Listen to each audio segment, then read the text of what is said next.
네, 여러분 반갑습니다. 반갑습니다. 네, 화엄경 전 시간에 이어서 326페이지 아래쪽에 한번 볼까요? 10가지 중에 이제 선정, 바라밀이니 바른 생각이 산란하지 않기 때문이에요. 이제 선정은 이제 내가 고요히 내 마음 안에 깊은 세계에, 들어가 있는 자체를 말하죠. 그래서 그 선정 안에서는 고요하기 때문에 어떤 분별이나 어떤 작용이 일어나지 않아요. 그러면서 일체의 진리에 대해서 다 가늠하게 되죠. 그래서 일체법이 다 여여함을 보기 때문이에요. 그러니까 모든 진리는 다 비어 있는데 중생이 끝없는 전도망상으로 세상이 시끄러운 거죠. 본래는 아무 일도 없는데 자기들이 옳지도 않은 거를 옳다고 만들어서 시끄럽다는 거죠. 그래서 여유하다는 것은 어떤 작용도 일어나지 않아서 고요하고 편안하고 이제 분별이 있지 않다는 걸 말해요. 또 지혜 바람이 부처님의 힘이 깊이 들어가기 때문이요. 부처님의 진리를 말하죠. 부처님의 힘은. 그럼 부처님 그 불교의 깊은 진리를 하염없이 깊은 진리에서 들어가서 그 힘을 역사를 하기 때문에 이제 원대하다는 거죠. 그래서 법의 바라밀이니 일체의 법을 취하기 때문이며. 그러니까 법이라는 거는 부처님의 영원한 그 진리를 말하는 거죠. 불자들이여 이것이 보살마살의 10가지 바라밀입니다. 만일 보살마살로서 이 법에 편히 머물면 그는 곧 열애의 궁극적인 지혜의 바라밀을 얻을 것입니다. 우리가 지혜의 바라밀이라고 하는 것은 나의 수행을 완성하면서 또 동시에 일체 중생을 구원할 수 있는 힘을 가지게 되는 거죠. 그래서 궁극의 바라밀이죠. 지혜의 바라밀은. 근데 불처님의 진실한 진리는 중생에게는 방편이 된다는 거예요. 그래서 중생은 미혹한 그 원리가 끝이 없으니까 그 지혜의 바라밀을 얻어서 이제 자기의 문제를 해결하고 미혹한 사람에게 방편을 제시한다는 거죠. 불자들이여 보살마살에게는 10가지 법문이 있습니다. 그 10가지는 이른바 한 몸이 일체 세계에 가득 차는 법문과 일체 세계의 갖가지 무량한 빛깔을 나타내 보이는 법문. 그러니까 보살마살에 10가지 법문이 있는데 한 몸이 일체 세계에 가득 차는 법문, 또 일체 세계의 갖가지 무량한 빛깔을 나타내는 보이는 법문, 또 일체 세계가 한 부처님 세계에 들어가는 법문, 일체 중생을 맡아 지니는 법문, 요래의 장엄한 몸이 일체 세계에 가득 차는 법문, 일체 세계에 두루 이르는 법문, 한 찰나 사이에 일체 세계에 논이는 법문, 한 부처님 세계에 일체 요래가 세간에 나오심을 나타내 보이는 법문, 한 몸이 일체 법계에 가득 차는 법문, 한 찰나 사이에 일체의 부처의 실력을 나타내 보이는 법문 등입니다. 불자들이여 이것이 보살마살의 10가지 법문이니 만일 보살마살로서 이 법문에 편히 이르면 그는 곧 열애의 위없는 법문을 얻을 수 있을 것입니다.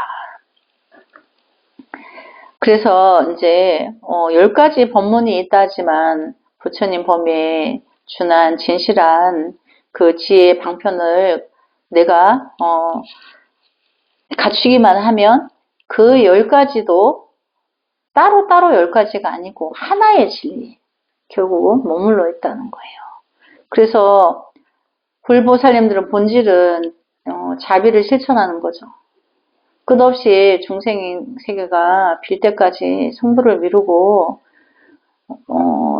당연히 인간 세계는 물론 아수라 세계, 축생 세계, 악의 세계, 지옥 세계를 끝없이 구하겠다는 염원이 있기 때문에 그 진리는 1000가지로 나눈다 해도 결국은 그 하나의 진리에 입각해 있다는 거죠. 불자들이여 보살마살에게는 10가지 신통이 있습니다. 그 10가지는 이른바 전생을 생각해내는 신통과 우리가 이제 수행을 해서 보살의 경지에 들어가면 자기의 과거 전생을 본다는 거죠. 그래서 다 알 수 있어요. 그래서 또 걸림없는 없이 들을 수 있는 신통, 이제 이 신통이라 해서 어떤 말을 들어도 그것이 무엇을 뜻하는지 다 안다는 거죠. 또 일체 중생이 불가사하여 마음을 알아내는 신통. 그 모든 일체 중생의 미혹한 그 중생의 그 생각마다를 다 모양을 그렇게 그려낼 수 있다는 거예요. 그 미혹의 모양을 정확하게 모를 수가 없는 거죠. 이제 예를 들자면 우리가 나의 마음을 호수에 비유하는데 호수가 잔잔한 거울과 같죠. 주변에 이제 소나무가 있는지 대나무가 있는지 그 호수에 비친 모습이 호수가 잔잔하니까 정확하게 비추죠. 또 거울을 갖다 대면 정확하게 비추는 것처럼 모를 수가 없어요. 그래서 그렇게 정확하게 비춰낸다. 그러니까 내가 안이비설신의 육군 육식, 오온 칠식, 팔식 이렇게 통팔식에 완전히 쉬어져서 끊어져서 일어나지 않아서 나의 불성을 만나기만 하면 내가 일체 중생의 미혹한 그 생각을 다 알아낸다는 거죠. 거울에 비친 것처럼.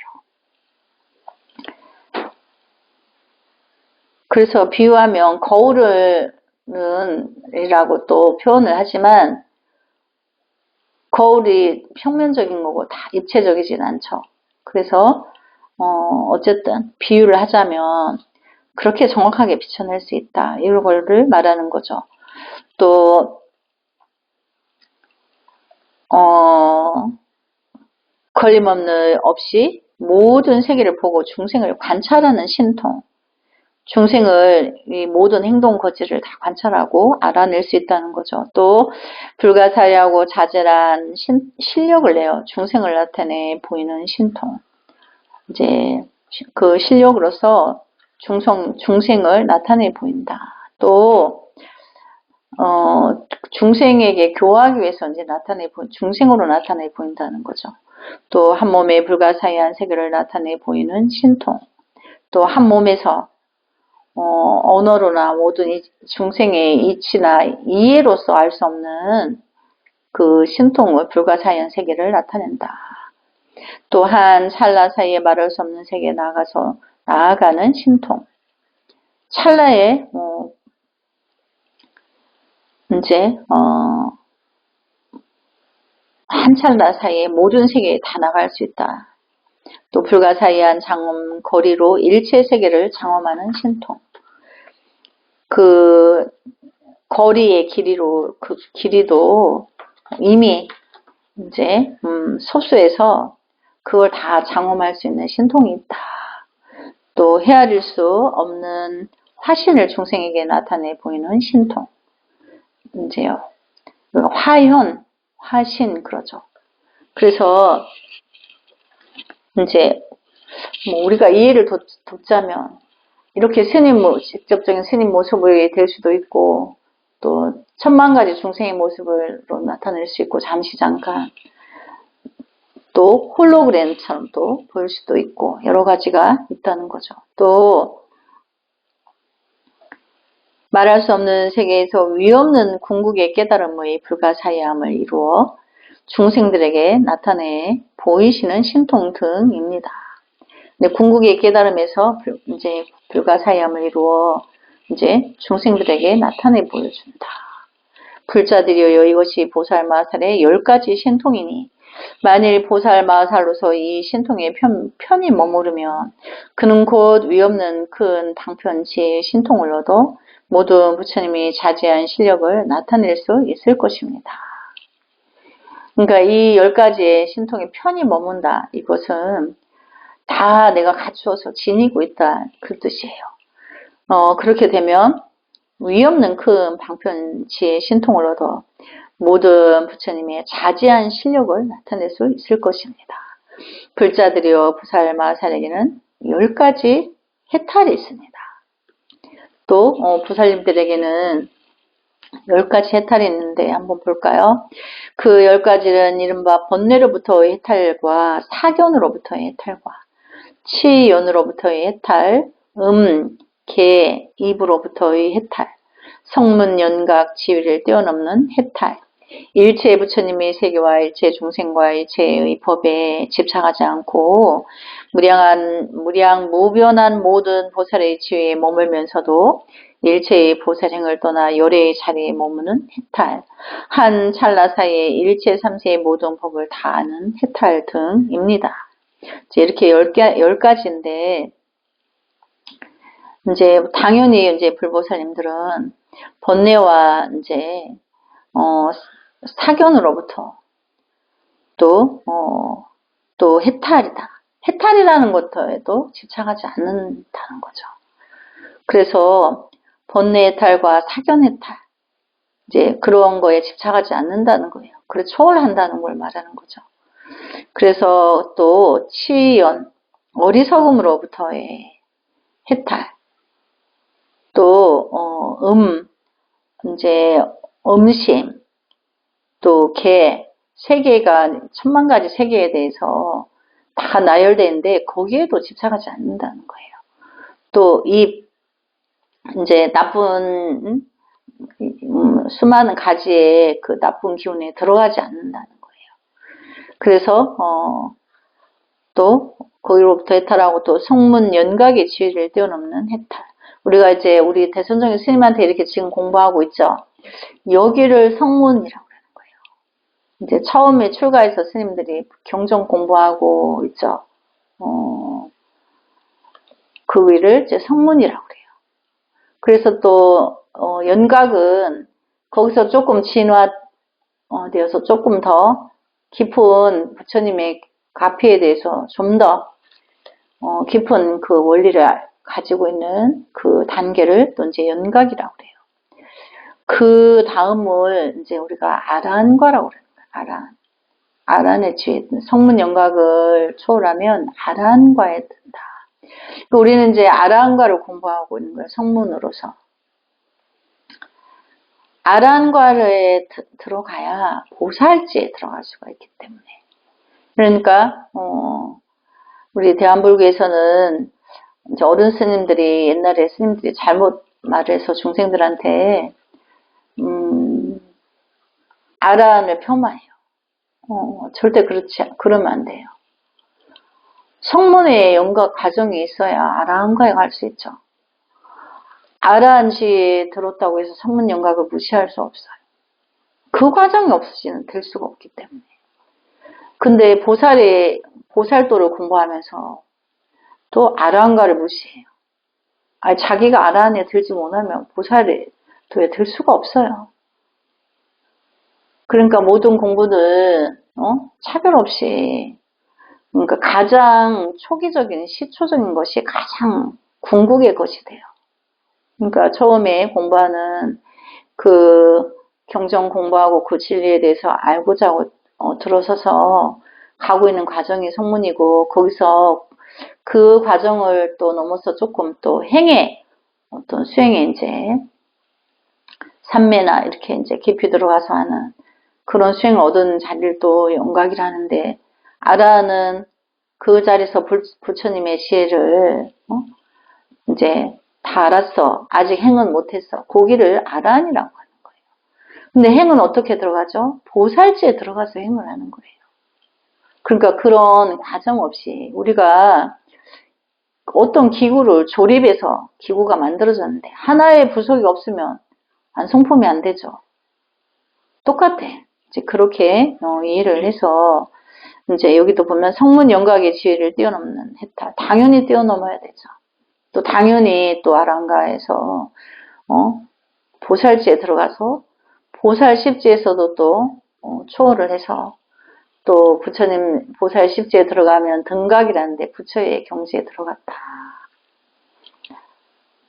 그래서 그런 과정들을 이제 무시할 수 없는 거죠. 그래서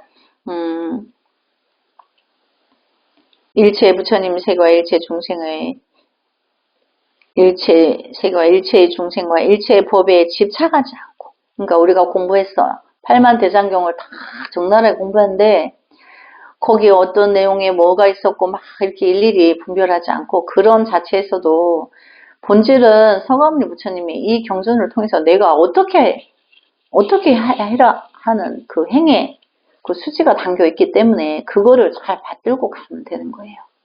그래서 그런 거에도 집착하지 마라. 또 무량무변 모든 보살 지위에 머물면서도 일체의 보살 행을 떠나 열애의 자리에 머무는했다. 그 부처로서 보살행을 한다는 거죠. 늘 본질은 부처의 성품에 있으나 중생구제를 해서 보살도에 든다는 거죠. 보살의 행을 하는 거죠. 그러나 자기 자신은 늘 자기 안에 불성을 떠난 적이 없어. 부처로서. 또 한 찰나 사이에 일체 삼세의 모든 법을 다 아는 해탈 등입니다. 당연히 그 자리에 가면 다 알게 되죠. 불자들이여 이것이 보살 마살의 10가지 해탈이니 만일 보살 마살로서 이 해탈에 머무르면 그는 곧 일체의 중생을 위해 위없는 불사를 지을 수 있을 것입니다. 그렇죠. 보살도에 들면 일체 중생을 영원히 이 세계가 끝날 때까지 이제 중생계에 머물면서 위없는 불사를 이룬다는 거죠. 그 위없는 불사는 뭐죠? 지옥이 빌 때까지 성불하지 않는 거예요. 모든 축생계가, 악의 세계가, 아수라 세계가, 지옥 세계가 함께 성불하는 날을 가고 있는 거죠. 불자들이요 또 보살 마살에게는 10가지 버리지 않는 깊은 마음이 있습니다.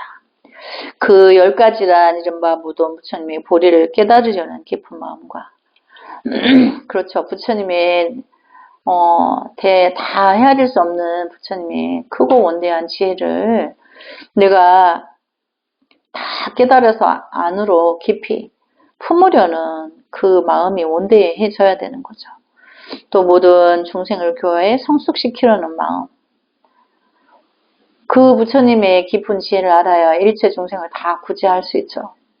그래서 그런 깊은 마음이 있고, 또 모든 부처님의 종성을 끊어지지 않게 하려는 깊은 마음. 그러니까 부처님의 종성은 지옥이 빌 때까지 중생을 함께 성불하겠다는 서원이 있는데 그게 종성이에요. 그걸 끝까지 계승하고 지키고, 또 내가 이 생에 이제 목숨이 닿은 후에도 나의 제자가 그것을 굳건히 지키고 계승하리라고 그걸 칼같이 지켜서 계승하는 그것이 이제 종성을 끊어지지 않게 하려는 깊은 마음이다. 또 선지식을 친근하려는 마음. 먼저 공부한 일을 또 친근하려 하고, 또 모든 부처님의 국토에서 모든 부처님을 공경하려는 깊은 마음 등입니다. 보살도에 깊이 들어서 행을 하고 있는 이제 보살행을 하는 사람들을 깊이 또 친근하고 공경해야 되는 거죠. 또 오로지 대승과 모든 공덕을 구하려는 깊은 마음. 이제 그렇게도 또 공부가 미혹한 중생도 구제하려 하지만 대승과 모든 공덕을 구하려는 깊은 마음.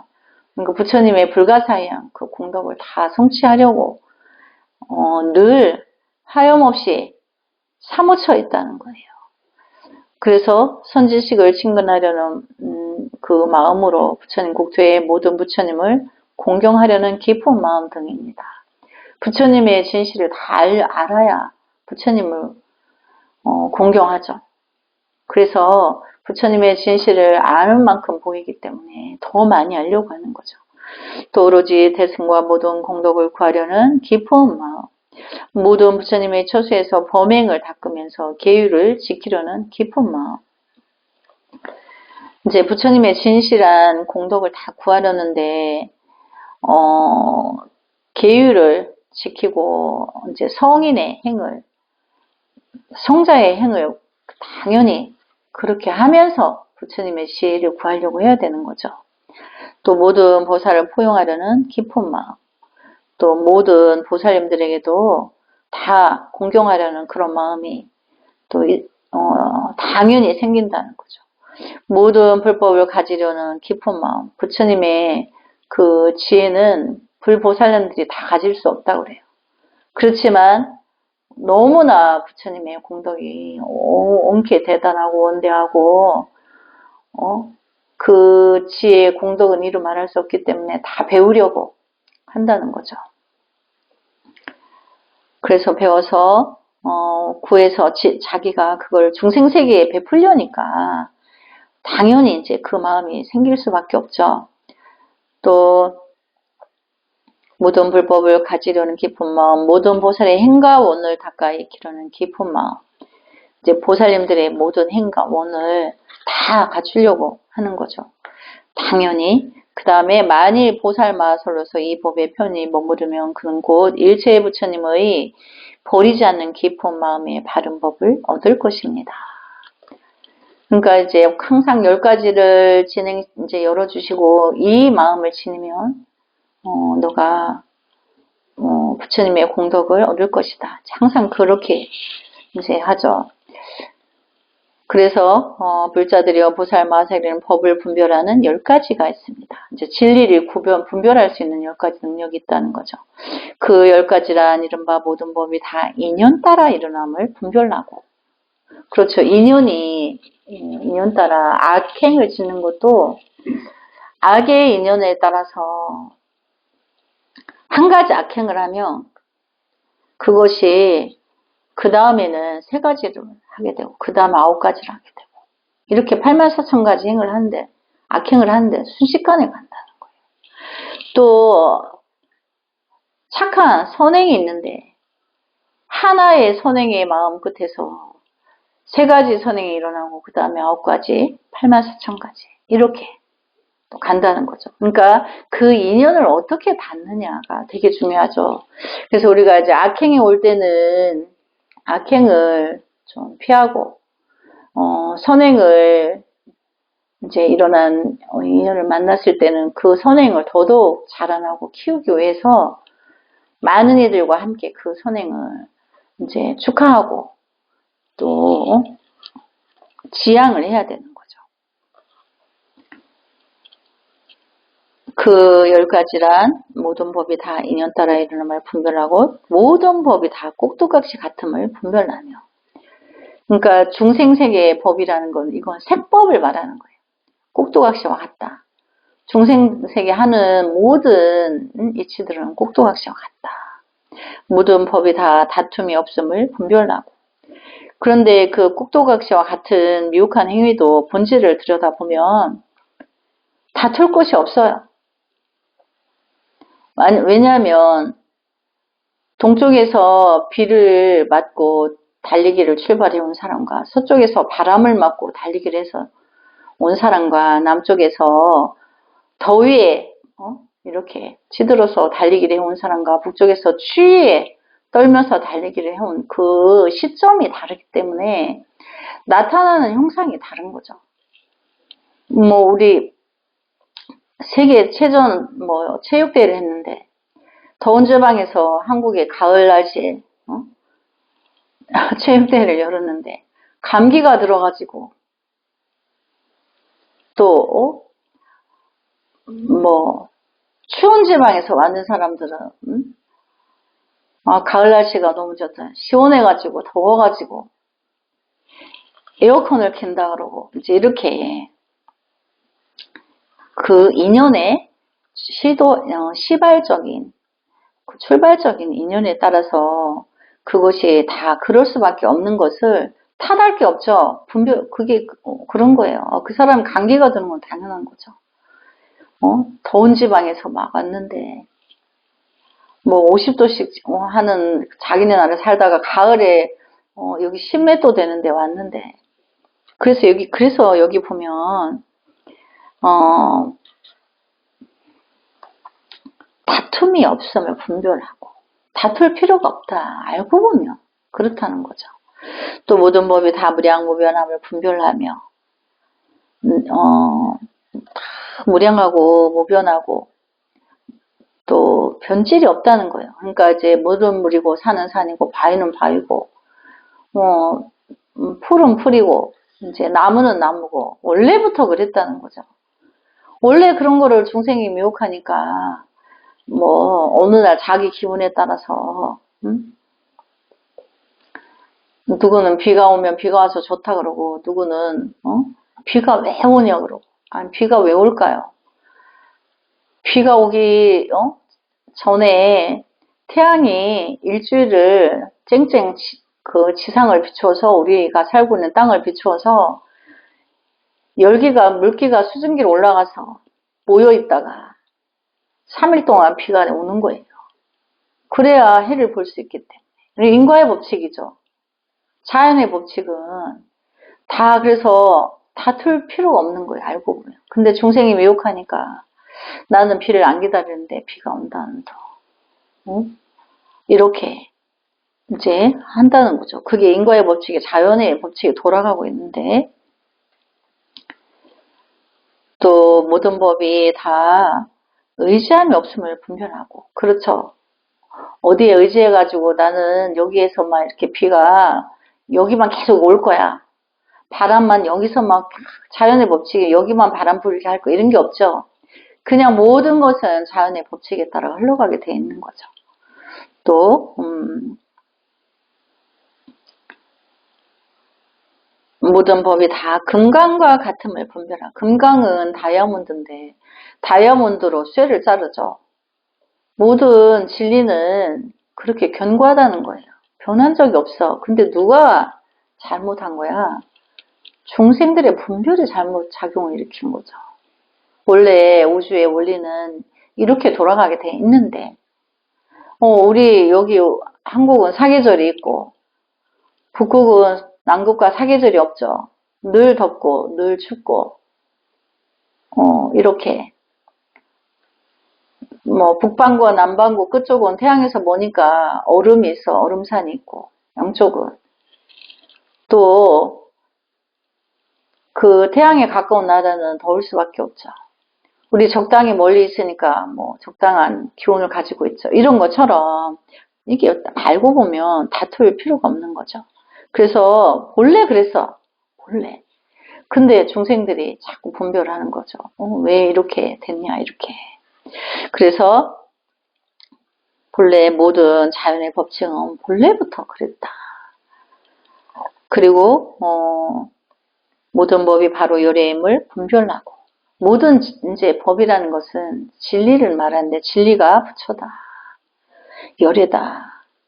또 모든 법이 고요함을 분별하며 진리는 고요해. 본래부터 고요해. 그건 변한 적이 없어. 모든 법 그리고 또 모든 법이 바른 도임을 분별하고 있는 그대로를 보면 다 그게 도라는 거죠. 내가 거여가니까 도가 아닌 거죠. 도 이루기가 쉬운 거예요. 뭐 물이 위에서 아래로 흐르면 흐름 따라 내려가면 내가 편한데 역으로 거슬러 올라가니까 힘든 거죠. 또 모든 법이 한 모양 한 뜻임을 분별하는 것입니다. 그래서 모든 진리는 하나의 뜻이다. 변질된 적이 없고 늘 그래서 중생이 미혹한 너 하나만 생각을 멈추면 돼. 그러면 본래 그대로가 다 보여. 그게 도야. 근데 그 짓을 못 하는 거죠. 중병이 들어서. 그래서 불자들이 이것이 보살, 마살이 분별하는 10가지 법이니 만일 보살, 마살이 이 법에 편히 머무르는 그는 곧 미묘한 방편으로 일체의 모든 법을 다 잘 분별할 것입니다. 그렇죠. 나만 생각을 치면 다 저절로 다 알죠. 그래서 오늘 여기까지 공부하도록 하겠습니다. 남모 서가모니불 성불하지 않겠습니다. 성불하지 않겠습니다.